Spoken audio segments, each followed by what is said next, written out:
Hi everyone, welcome to my reaction channel. मैं हूं रेनू। स्वागत है आप सभी दोस्तों का हमारे यूट्यूब चैनल पे। तो आज हम बात करने वाले हैं उत्तर कोरिया के बारे में कि जो कि वहाँ पे एक ऐसा राज्य शासन चल रहा है कि वहाँ पे यूट्यूब फेसबुक भी चलाना उन लोगों को पाबंदी है कि वो लोग यूट्यूब फेसबुक भी नहीं चला सकते हैं, अपनी बात किसी को भी नहीं बता सकते हैं। तो आइए हम यहाँ जो है ध्रुव राठी का वीडियो है, इस वीडियो के माध्यम से देखते हैं कि वहाँ पे कितना जो है दिक्कत है लोगों को, बहुत ही ज्यादा दिक्कत है। तो चलिए हम लोग यह वीडियो देखते हैं, बहुत ही अच्छा वीडियो। यहाँ सरकार की पूरी कोशिश रहती है कि लोगों की पर्सनल लाइफ के हर एक एस्पेक्ट को कंट्रोल किया जाए। कौन कहाँ रहेगा, क्या काम करेगा, क्या पढ़ेगा, ये सब सरकार डिसाइड करती है। आप कैसे कपड़े पहनते हो, कैसे बाल कटाते हो, कैसी फिल्में देखते हो, ये भी सरकार आपको बताती है। एक रैंडम टाइम पर आपके फोन का ऑपरेटिंग सिस्टम एक स्क्रीनशॉट लेगा और ये स्क्रीनशॉट जाता है सीधा सरकार के पास, ताकि उन्हें हमेशा पता लग सके कि आप अपने फोन पर क्या देख रहे हो। क्राइम दादा ने किया है, लेकिन सजा पोते तक को भुगतनी पड़ती है।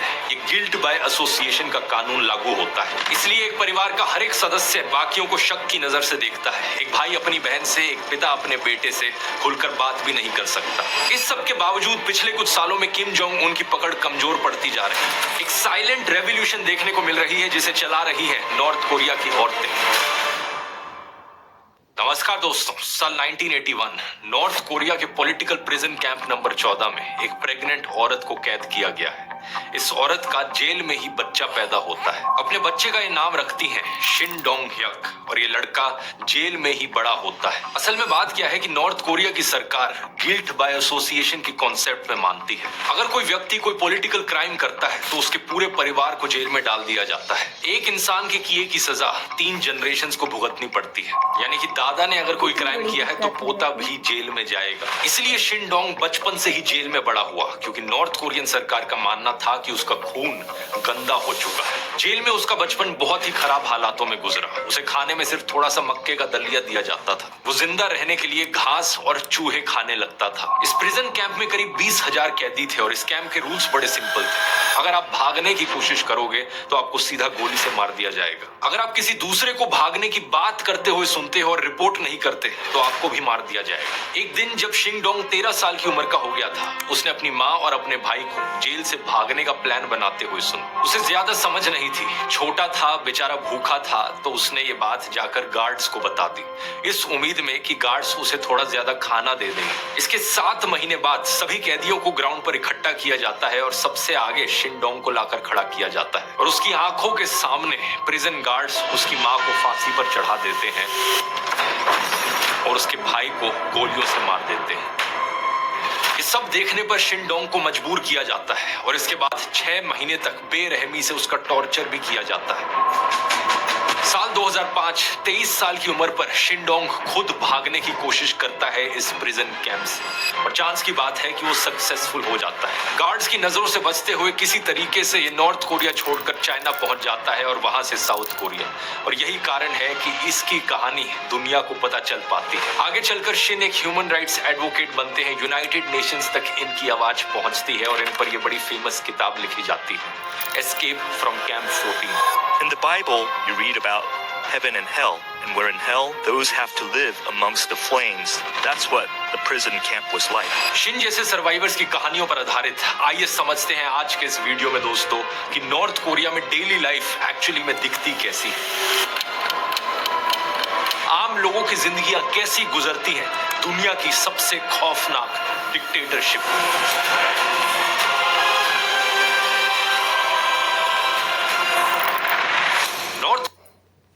मैं मेरा अतीत भूल गया हूँ, लेकिन मेरे परिवार को अगर कुछ हुआ तो मुझे सब याद आ जाएगा।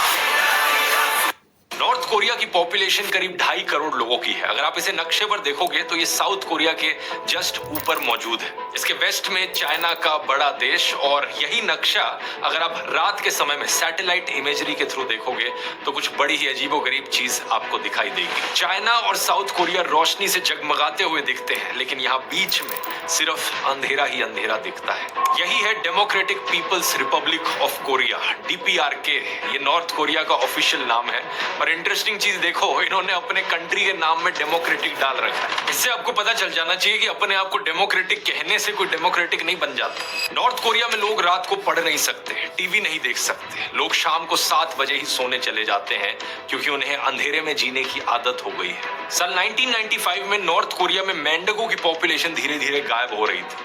बाद में लोगों को समझ में आया कि आम लोग इतने भूखे हो गए थे कि उन्होंने मेंढकों का शिकार करना शुरू कर दिया था। 1995 और 1998 के बीच में नॉर्थ कोरिया में जो अकाल पड़ा वो सबसे बड़े मैन मेड कैटास्ट्रोफीज में से एक था। कितने लोगों की भूख से मौत हुई ये आंकड़े कभी सामने नहीं आए, लेकिन 5 से 20 लाख लोग इसमें मारे गए ये अनुमान लगाया जाता है। लेकिन कमाल की बात यह है दोस्तों कि नॉर्थ कोरिया की हालत हमेशा ऐसी नहीं होती थी। एक समय था जब नॉर्थ कोरिया साउथ कोरिया से बेहतर हुआ करता था। सन 1980 में पर कैपिटा जीडीपी के मामले में नॉर्थ कोरिया इंडिया और चाइना दोनों से आगे था। यहाँ सबको free health care, education, housing, heating और ट्रांसपोर्ट जैसी सुविधाएं दी जाती थी। 1950 से 1980 के बीच नॉर्थ कोरिया का जीडीपी हर साल करीबन 4.5% के ग्रोथ रेट से बढ़ता था। लेकिन दिक्कतें इनकी शुरू हुई 90s के समय में, जब सोवियत यूनियन टूटकर बिखर गया।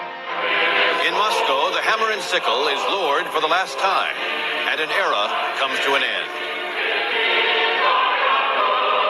सोवियत यूनियन नॉर्थ कोरिया को सस्ता तेल और खाना देता था। यूएसएसआर के कोलैप्स होने के बाद नॉर्थ कोरिया की इकोनॉमी भी बुरी तरीके से क्रैश कर गई। पावर स्टेशंस बंद हो गए, लाइट्स चली गई और लोग भूखे मरने लगे। अमेरिका जैसे देश ने नॉर्थ कोरिया की तरफ मदद का हाथ बढ़ाया इस कंडीशन पर अगर वो अपने न्यूक्लियर वेपन्स प्रोग्राम को बंद कर दे तो। लेकिन उन्होंने ऐसा किया नहीं और अमेरिका और बाकी पूरी दुनिया ने इन्हें आइसोलेट कर दिया।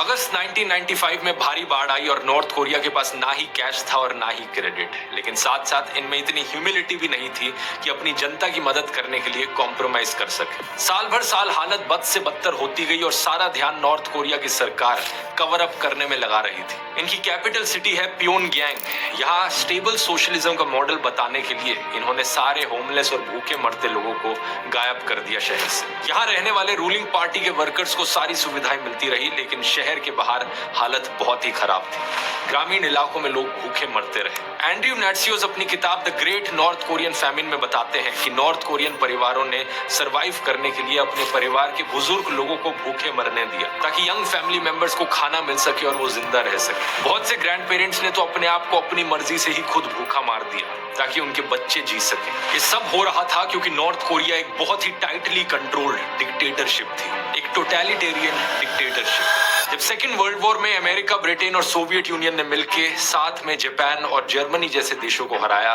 तो जापान का कब्जा इस कोरियन पेनिनसुला से उठा और अमेरिका और सोवियत यूनियन ने इस देश को 2 में बांटने का फैसला किया। नॉर्थ वाला हिस्सा सोवियत यूनियन के इन्फ्लुएंस में रहेगा, साउथ वाला अमेरिका के इन्फ्लुएंस में। यही चीज इन्होंने जर्मनी के साथ भी करी थी। सेकेंड वर्ल्ड वॉर में हिटलर को हराने के बाद जर्मनी को भी 2 हिस्सों में बांट दिया था, ईस्ट जर्मनी सोवियत यूनियन के इन्फ्लुएंस में, वेस्ट जर्मनी अमेरिका के इन्फ्लुएंस में। अब क्योंकि नॉर्थ कोरिया पर सोवियत यूनियन का प्रभाव था तो वही विचारधारा यहाँ देखने को मिली। ये कम्युनिस्ट स्टेट बना और जापान से लड़ने वाले गोरिल्ला लीडर किम इल सुंग देश के पहले सुप्रीम लीडर बने। इसी दिन से लेकर आज तक इस एक परिवार का राज रहा है पूरे देश पर।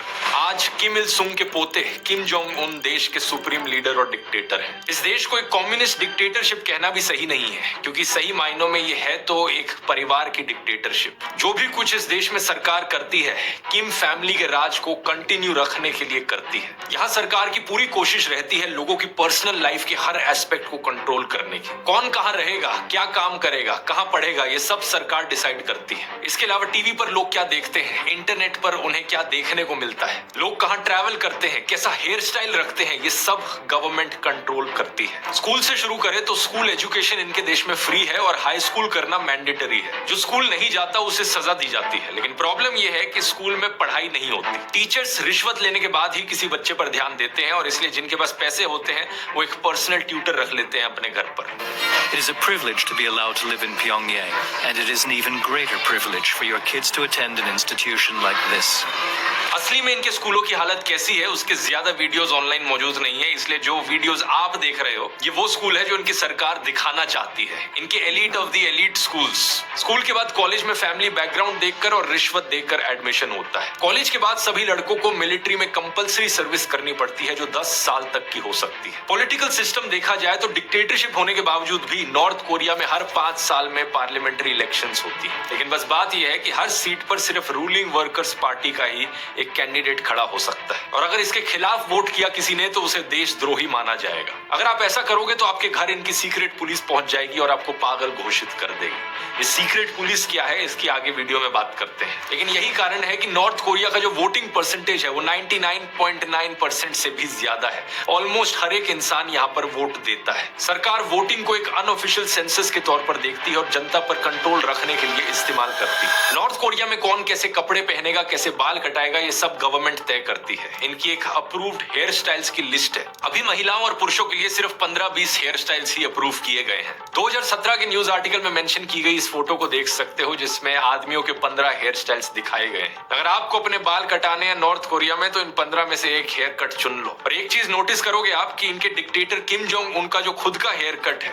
वैसा हेयर कट इस अप्रूव्ड लिस्ट में नहीं आता, क्योंकि वैसा हेयर स्टाइल किसी और को रखने की इजाजत नहीं है। वो जैसा चश्मा पहनते हैं नॉर्थ कोरिया में कोई भी और इंसान वैसा चश्मा नहीं पहन सकता। इस देश में लोग अपने बालों पर डाई भी नहीं कर सकते क्योंकि यहाँ डाई पर भी बैन है। इसके साथ साथ कपड़ों की बात की जाए तो ब्लू जीन्स, रिप्ड जीन्स और स्किनी जीन्स पर भी बैन लगा हुआ है। इसके अलावा ब्रांडेड कपड़े भी बैंड है क्योंकि इन्हें वेस्टर्न कल्चर के प्रभाव के तौर पर देखा जाता है। लड़कियों के लिए टाइट ड्रेस, छोटी स्कर्ट और सन हैट पहनने पर भी मनाही है। इन सब रूल्स के अलावा आपके कपड़े किसी भी एस्पेक्ट से वेस्टर्न कल्चर से इन्फ्लुएंस नहीं हो सकते। महिलाएं रेड लिपस्टिक नहीं लगा सकती। मेकअप को भी वेस्टर्न इन्फ्लुएंस के तौर पर देखा जाता है तो कम से कम मेकअप करना ही अलाउड है। अब इतने सारे रूल्स सुनकर आपके मन में भी सवाल उठेगा कि आखिर इन रूल्स को इंप्लीमेंट कौन करेगा। इसके लिए है दोस्तों नॉर्थ कोरिया में फैशन पुलिस।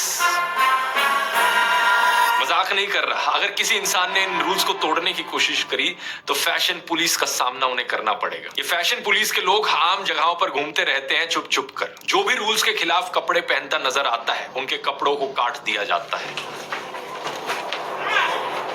कुछ लोगों को फाइन भरना पड़ता है और कुछ लोगों को तो जेल की भी सजा हो जाती है। एक इंसान के ड्रेसिंग स्टाइल को लेकर आखिर सरकार इतना क्यों कंट्रोल करना चाहती है? इसके पीछे कारण है कि इनकी सरकार फैशन को एक कल्चरल इन्वेजन के तौर पर देखती है। उनका मानना है कि ये वेस्टर्न कैपिटलिस्ट लाइफस्टाइल अगर इनके देश में घुस गया तो ये देश के लिए खतरा है। उन्हें इस बात का डर है कि अगर लोग विदेशी चीजों को पसंद करने लग गए तो अपने देश को पसंद करना बंद कर देंगे। नॉर्थ कोरियन सरकार इस मुद्दे पर इतनी सीरियस है कि 2005 में इन्होंने हेयर स्टाइल्स को लेकर एक प्रोपेगेंडा सीरीज भी बना दी थी, let's trim our hair in accordance with the socialist lifestyle.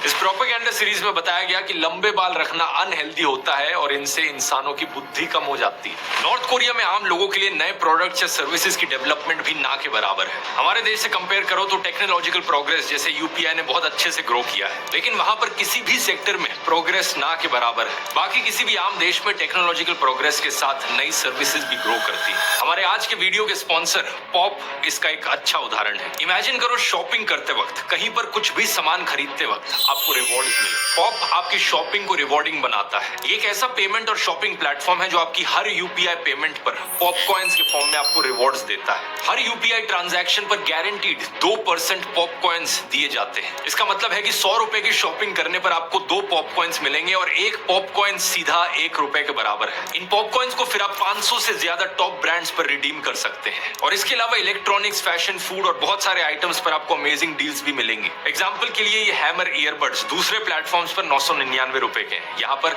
सिर्फ 699 रुपए के हैं पॉप कॉइन्स के साथ। महंगा क्यों खरीदना जब यहाँ बेस्ट सेविंग्स मिलती हैं। एक्सक्लूसिव प्राइजेस सिर्फ पॉप कॉइन्स के साथ, अर्निंग्स भी और सेविंग्स भी। ध्यान देने वाली बात यह है कि पॉप क्लब एक वॉलेट सर्विस नहीं है। आपके लिए एक स्पेशल ऑफर भी अगर आप इंटरेस्टेड हैं। आपकी पहली पॉप यूपीआई ट्रांजैक्शन करने पर आपको बोनस पॉप कॉइन्स मिलेंगे, लेकिन ये ऑफर केवल 10 दिन तक ही रहेगा। लिंक आपको इसका नीचे डिस्क्रिप्शन में मिल जाएगा। उस लिंक के जरिए आप पॉप क्लब ऐप को डाउनलोड कर सकते हैं और ये स्पेशल ऑफर क्लेम कर सकते हैं। अब अपने नॉर्थ कोरिया के टॉपिक पर वापस आते हैं। इस टोटलिटेरियन विचारधारा का अगला एस्पेक्ट आता है लोगों की मूवमेंट को कंट्रोल करना। लोग अपने ही देश में एक हिस्से से दूसरे हिस्से नहीं जा सकते।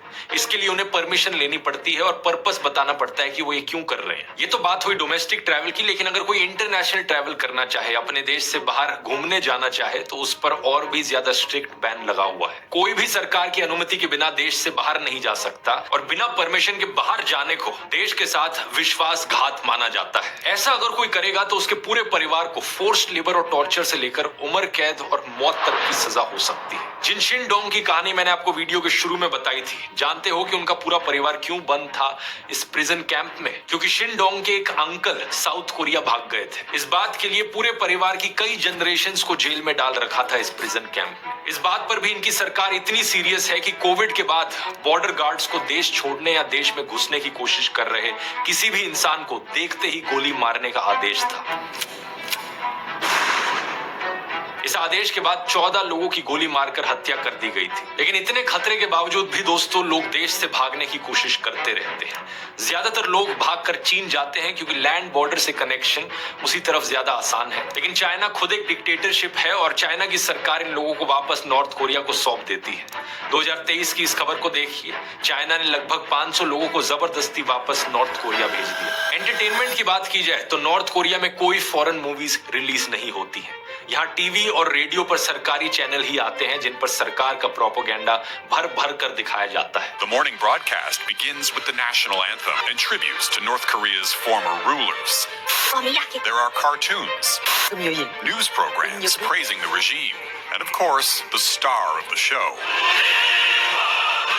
Kim Jong-un is presented as a god, provoking fan frenzies, reminiscent of Taylor Swift, a man of the people, even braving floodwaters, narrowly dodging tree branches to rescue his citizens. Foreign shows और movies देखना भी एक गंभीर अपराध है। पकड़े जाने पर सख्त सजा होती है। 2022 की इस खबर को देख लीजिए। एक साउथ कोरियन ड्रामा देखने और डिस्ट्रीब्यूट करने के लिए 2 टीनेजर्स को 12 साल हार्ड लेबर की सजा सुनाई। इमेजिन करके देखो, यहाँ पर कोई बच्चा एक साउथ कोरियन मूवी देखना चाहता है और इस गुनाह के लिए उसे 12 साल जेल में डाल दिया जाए। 2022 की एक और खबर है जहां साउथ कोरियन फिल्में और म्यूजिक देखने और शेयर करने के लिए एक युवक को तो सरेआम गोली मारकर मौत की सजा दे दी गई थी। लेकिन इसके बावजूद भी एंटरटेनमेंट की इतनी सख्त कमी है देश में कि लोग छिप छिप कर साउथ कोरियन ड्रामास को स्मगल करते हैं। यहाँ के लोकल मार्केट्स में ब्लैक में आपको साउथ कोरियन फिल्में मिल जाएंगी। पहले क्या होता था, इनकी डीवीडीज मिलती थी तो लोग पुराना चाइनीज डीवीडी प्लेयर खरीद कर ये शोज देखते थे अपने घर में। इनको पकड़ने के लिए सरकारी अथॉरिटीज रैंडमली बिजली काट देते थे। लाइट जाने का मतलब है कि सीडी डीवीडी वहीं अटक जाएगी, वो बाहर नहीं आ सकती उस डीवीडी प्लेयर से।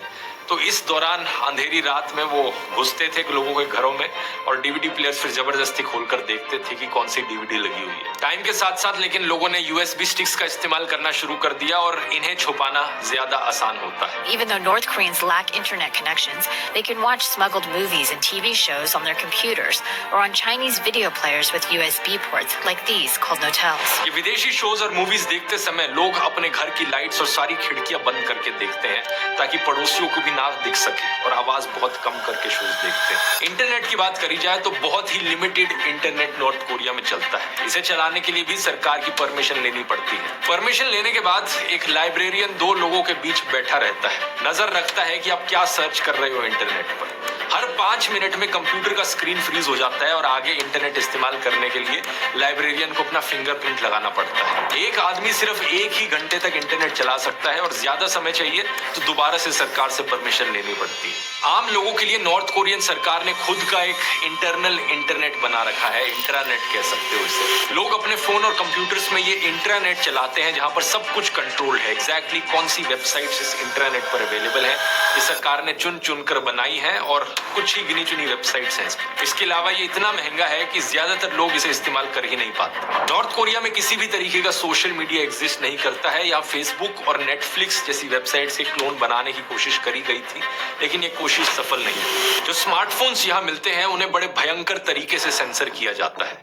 उन फोन्स के जरिए आप कोई भी इंटरनेशनल कॉल नहीं कर सकते। एक रैंडम टाइम पर फोन का ऑपरेटिंग सिस्टम एक स्क्रीनशॉट लेता है। ये स्क्रीनशॉट सरकार के पास जाता है ताकि देख सके सरकार की एग्जैक्टली आप अपने फोन पर क्या कर रहे हो। इसके अलावा इन स्मार्टफोन्स में सॉफ्टवेयर की कोडिंग इस तरीके से करी गई है कि सिर्फ गवर्नमेंट अप्रूव्ड कंटेंट ही दिखे। सरकार द्वारा अप्रूव्ड एप्स डाउनलोड करने के लिए कोई ऐप स्टोर नहीं है, उसके लिए भी लोगों को एक फिजिकल स्टोर में जाना पड़ता है। इमेजिन कर सकते हो कि कितनी घुटन में यहाँ पर लोग अपनी जिंदगी जी रहे होंगे। रिलीजन की बात करी जाए तो नॉर्थ कोरिया ऑफिशियली एक एथिस्ट देश है। लोगों को कोई भी रिलीजन प्रैक्टिस या प्रीच करने की आजादी नहीं है और इसकी सजा भी मौत हो सकती है। क्रिश्चियंस को, ईसाइयों को यहाँ खास तौर पर निशाना बनाया जाता है क्योंकि उन्हें अमेरिका से जोड़कर देखा जाता है। पॉलिटिकल प्रिजन कैंप्स में हजारों क्रिश्चियंस बंद हैं जिन्हें टॉर्चर किया जाता है। 2009 में री ह्योन ओक नाम की एक महिला को बाइबल बांटने के लिए सरेआम गोली मार दी गई थी और उसके पति और 3 बच्चों को पॉलिटिकल प्रिजन कैंप भेज दिया गया। ओ माय गॉड फिल्म का एक बड़ा फेमस डायलॉग मुझे याद आता है कि जब आप लोगों से उनका भगवान छीनते हो तो लोग कहीं ना कहीं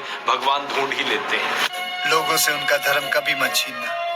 अगर तुम लोगों से उनका धर्म छीनोगे तो वो तुम्हें अपना धर्म बना लेंगे। नॉर्थ कोरिया में किम परिवार खुद एक रिलीजन की तरह बन गया है। खासकर नॉर्थ कोरिया के पहले सुप्रीम लीडर किम इल सुंग और दूसरे supreme leader Kim Jong Il, इन दोनों को देवताओं की तरह पूजा जाता है।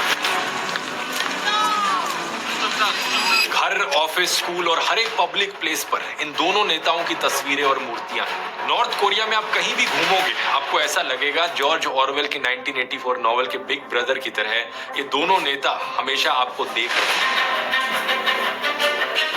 सीक्रेट पुलिस घर घर जाकर चेक करती है और अगर इनकी तस्वीरें आपके घर में नहीं मिलती तो आप पर कार्रवाई हो सकती है।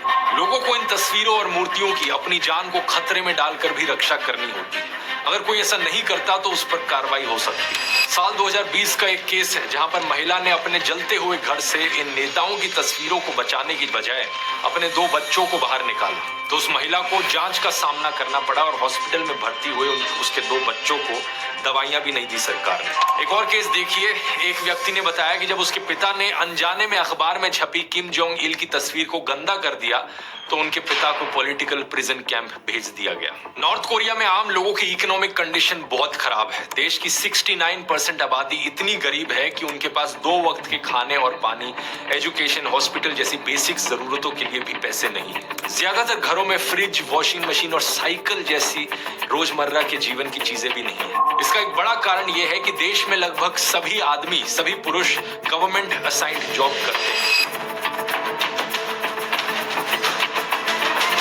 इनको अभी भी साल 1990 से पहले के रेट के हिसाब से सैलरी मिलती है, जो कितनी तनख्वाह होती है आप भी जानकर हैरान हो जाएंगे।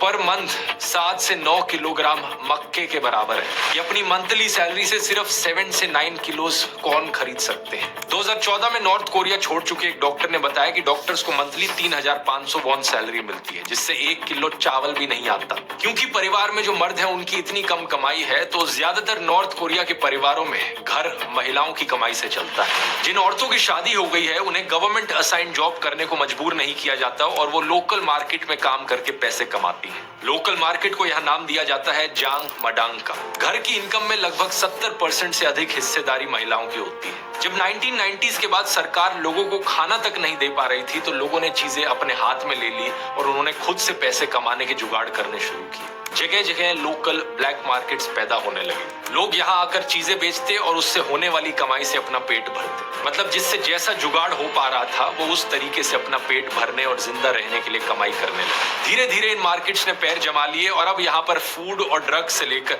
साउथ कोरियन फिल्मों की इलीगल यूएसबीज तक सब मिलता है। यही मार्केट्स जिन्हें जांग मडांग कहा जाता है अब नॉर्थ कोरिया में हाउस होल्ड इनकम का मेन सोर्स है। क्योंकि परिवार के ज्यादातर आदमी गवर्नमेंट असाइंड जॉब्स में बिजी होते हैं तो मोस्टली महिलाओं के ही बल पर ये ब्लैक मार्केट्स चलती है। इन्हीं मार्केट्स के जरिए इंफॉर्मेशन भी आती है और लोगों को बाहर के देशों के बारे में पता चल पाता है। लोगों को पता चलता है कि बाहर की दुनिया में कितनी आजादी है, बाकी सारे देश कितनी बेहतर जिंदगी देते हैं अपने नागरिकों को नॉर्थ कोरिया के कंपैरिजन में। तो इसलिए कई लोग अब समय के साथ साथ अपने देश से डिसइल्यूजन भी होते जा रहे हैं नॉर्थ कोरिया। सभी लोगों की पॉलिटिकल लॉयल्टी के आधार पर पूरा देश 3 क्लासेस में बट गया है। सबसे पहली कोर क्लासेस यानी वफादार लोग, दूसरी वेवरिंग यानी वो लोग जो संदेह के दायरे में आते हैं, जो अनश्योर हैं, और तीसरी हॉस्टाइल यानी वो लोग जिन्हें सरकार का दुश्मन माना जाता है। यूनाइटेड नेशंस के इस डॉक्यूमेंट में देखिए इसे सोंगबुन सिस्टम कहा जाता है। कौन कहाँ रहेगा, उसका क्या ऑक्यूपेशन होगा, उसे सरकार की तरफ से कितना खाना मिलेगा, हेल्थ केयर, एजुकेशन और बाकी सारी सुविधाएं मिलेंगी, ये सब सोंगबुन तय करेगा। नॉर्थ कोरिया में शादी तक सोंगबुन देखकर होती है। एग्जाम्पल के तौर पे इनकी जो राजधानी है प्योंगयांग, ज्यादातर रिसोर्सेज और अपना पैसा सरकार वहीं पर खर्च करती है ताकि इसे बढ़ा चढ़ा कर दिखाया जा सके। तो वहां रहने वाले लोग यूजुअली सिर्फ कोर क्लास के लोग होते हैं। हॉस्टाइल क्लास के लोगों को इस शहर के 50 किलोमीटर के दायरे में रहने की परमिशन नहीं है। सरकार को जिन लोगों पर शक होता है अक्सर वो उन्हीं के ही परिवार के लोगों का इस्तेमाल करती है जासूसी करने के लिए। हॉस्टाइल क्लास के नागरिकों से एक दूसरे की जासूसी कराई जाती है। इसके कारण लोग अपने फैमिली मेंबर्स को भी कुछ नहीं बताते क्योंकि उन्हें भरोसा नहीं है कि कौन जासूसी करते हैं। ऐसा ही एक केस हुआ था ये वाला, जहां पर एक महिला को 10 साल के लिए पॉलिटिकल प्रिजन कैंप भेज दिया गया क्योंकि उसकी बहू ने अधिकारी को बता दिया कि वो बेटे के साथ देश से भागने की प्लानिंग कर रही थी। अगर किसी परिवार का कोई भी मेंबर या रिलेटिव कोई भी पॉलिटिकल क्राइम कर देता है तो पूरी फैमिली का जो क्लास है यहाँ पर सोंगबुन क्लास, उसे घटा दिया जाता है। नॉर्थ कोरिया के लोगों की एक और बड़ी प्रॉब्लम है फोर्स्ड लेबर, एक तरीके से मॉडर्न डे स्लेवरी। कंस्ट्रक्शन से लेकर खेतों, खदानों और फैक्ट्री तक हर जगह लोगों से फोर्स्ड लेबर के जरिए 12 से 18 घंटे तक काम कराया जाता है। हालत इतनी खराब है कि नॉर्थ कोरिया देश की पूरी इकोनॉमी इस फोर्स्ड लेबर पर चल रही है, क्योंकि जो पैसा है वो हथियार बनाने में खर्च कर दिया जाता है। सबसे ज्यादा फोर्स्ड लेबर डिटेंशन सेंटर्स और पॉलिटिकल प्रिजन कैंप्स में बंद कैदियों से कार्रवाई कराई जाती है। नॉर्थ कोरिया के कानून में मजदूरी करवाकर प्रिजनर्स को ठीक किया जाता है और आरोपियों को सालों फोर्स्ड लेबर की सजा दी जाती है। अगर आप एक नॉर्थ कोरियन है और आपने इनके डिक्टेटर के खिलाफ कुछ भी गलती से गलत कर दिया तो ना सिर्फ आपके लिए बड़ी मुसीबत हो सकती है बल्कि आपके पूरे परिवार के लिए। यहाँ गिल्ट बाय एसोसिएशन का कॉन्सेप्ट अप्लाई होता है। अगर किसी भी व्यक्ति ने कोई भी पॉलिटिकल क्राइम किया है तो उसके पूरे परिवार को प्रिजन कैंप में डाल दिया जाता है। परिवार की 3 जनरेशंस तक इन कैंप्स में रखी जाती हैं, यानी कि अगर दादा ने कुछ गलत किया है तो उसकी सजा पोते तक को भी भुगतनी पड़ेगी। और इनकी जो जेल्स हैं, इन पॉलिटिकल प्रिजनर्स की कंडीशंस आम लोगों से भी कहीं ज्यादा बुरी होती है। जियोंग क्यूनगिल के अनुसार 50 स्क्वायर मीटर के एक कमरे में 30 से 40 प्रिजनर्स को रखा जाता है। अभी नॉर्थ कोरिया में करीब 5 से 6 प्रिजन कैंप्स हैं जिनमें टोटल 80,000 से लेकर 1,20,000 लोग कैदी बताए जाते हैं। यहाँ कैदियों को अक्सर भूखा मारा जाता है, उनसे 16 से 18 घंटे खदानों में काम कराया जाता है, खेतों में काम कराया जाता है। बदले में खाने के लिए राशन इन्हें इतना कम मिलता है कि केवल इन पर निर्भर रहने वाला कैदी भूख से मर जाता है। लगभग 40% कैदी इनके प्रिजन कैंप्स में भूख के मारे ही मर जाते हैं। भूखा मरने से बचने के लिए कैदी अक्सर घास, चूहे और सांप जैसी चीजों को खाते हैं। वो जमीन पर बिखरे हुए खाने के टुकड़ों को भी नहीं छोड़ते। डॉक्यूमेंट के इस पेज नंबर पर देखिए क्या लिखा है। कुछ कैदी तो सुअरों के चारे को भी खा जाते हैं। हालत इतनी खराब है, लेकिन ये सब करना अलाउड भी नहीं है। एक बार एक केस हुआ था जब एक 7 साल की बच्ची ने सड़क से कुछ अनाज के दाने उठाकर खा लिए तो एक गार्ड ने उसे इतना मारा कि उसकी मौत हो गई। पॉलिटिकल प्रिजन कैंप नंबर 15 में खेत से आलू चुराने के लिए एक कैदी को बाकी कैदियों के सामने सरेआम मौत की सजा दे दी गई। भागने की कोशिश करने वाले ज्यादातर कैदी या तो गार्ड्स के हाथों मारे जाते हैं या फेंसेस में दौड़ते बिजली के करंट से मारे जाते हैं। शिन डोंग ह्यक का दोस्त भी इसी करंट से मारा गया था। उस दिन की बात है जब दोनों को शाम को फेंसेस के आसपास आग के लिए लकड़ी इकट्ठी करने के लिए भेजा गया था। मौका पाकर उन्होंने भागने की सोची। शिन डोंग का दोस्त फेंसेस के पास पहले पहुंचा और एक छेद से निकलने की कोशिश करते वक्त बिजली का करंट उसे लग गया और वो मारा गया। लेकिन उसकी बॉडी ने करंट को आगे बढ़ने से रोक दिया और शिन डोंग उसी छेद से भागने में कामयाब रहा।